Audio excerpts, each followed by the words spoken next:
ഒരു സംശയം വേണ്ട, പാലായിൽ മുടങ്ങിക്കിടക്കുന്ന മുഴുവൻ പരിപാടികളും UDF അധികാരത്തിൽ വന്നു കഴിയുമ്പോൾ ഉടൻ യുദ്ധകാലാടിസ്ഥാനത്തിൽ തീർത്തിരിക്കും. കല്ലയ്യമ്മാക്ക പാലത്തിൻ്റെ അപ്രോച്ച് റോഡ്, കോമളം ഹോട്ടലിൻ്റെ ലാൻഡിന് 58 ലക്ഷം രൂപയുള്ള അതുപോലും ഗവൺമെൻറ് തന്നില്ല. പിന്നെ ബൈപ്പാസ് റോഡിൻ്റെ അങ്ങേയറ്റം, ഉണങ്ങിക്കിടക്കുന്ന കേറ്ററിംഗ് കോളേജ്, ഈ റോഡുകളിലെ ഇതിൻ്റെ എല്ലാം. പിന്നെ ഇതൊന്നും വേണ്ട, പുതിയൊരു ഫ്ലൈ ഓവർ നമ്മുടെ റിവർ വ്യൂ റോഡ് വന്ന് നിൽക്കുന്ന സാന്തോം കോംപ്ലക്സിൻ്റെ അവിടുന്ന് വൈക്കം റോഡിൽ RV ജംഗ്ഷൻ ഇപ്പുറത്തേക്ക് വന്ന് നിൽക്കുന്ന ഒരു ഫ്ലൈ ഓവർ കൂടി ഉണ്ടാവും. സ്വപ്നം യാഥാർത്ഥ്യമാക്കുക എന്നുള്ളതാണല്ലോ ഒരു രാഷ്ട്രീയക്കാരൻ്റെ ലക്ഷ്യം. അതൊക്കെ ഞങ്ങൾ UDFിൽ ഓൾറെഡി ചർച്ച ചെയ്തിട്ടുള്ള കാര്യങ്ങളാണ്. പാലായ്ക്ക് ഇന്ന വികസന കാര്യങ്ങൾ വേണം, മുടങ്ങിക്കിടക്കുന്ന കാര്യങ്ങളുണ്ട്, അതെല്ലാം ശരിയാക്കി തരണം. ഇതൊക്കെ ഓരോരുത്തരും ഓരോ നിയോജകമണ്ഡലത്തിൻ്റെയും, പ്രത്യേകിച്ച് ഞങ്ങളുടെ പാർട്ടിയെ പ്രതിനിധിച്ചു പോകുന്ന ആൾ ഞാനായതുകൊണ്ട് ഇത്തരം കാര്യങ്ങൾ UDFിൽ ചർച്ച ചെയ്തിട്ടുണ്ട്.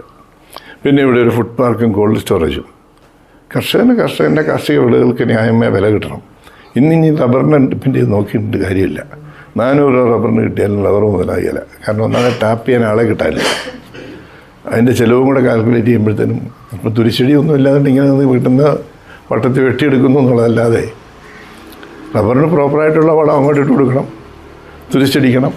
ഇതൊക്കെ കഴിഞ്ഞാലല്ലേ അതിനകത്തുനിന്നൊരു ഇൻകം വരുള്ളൂ.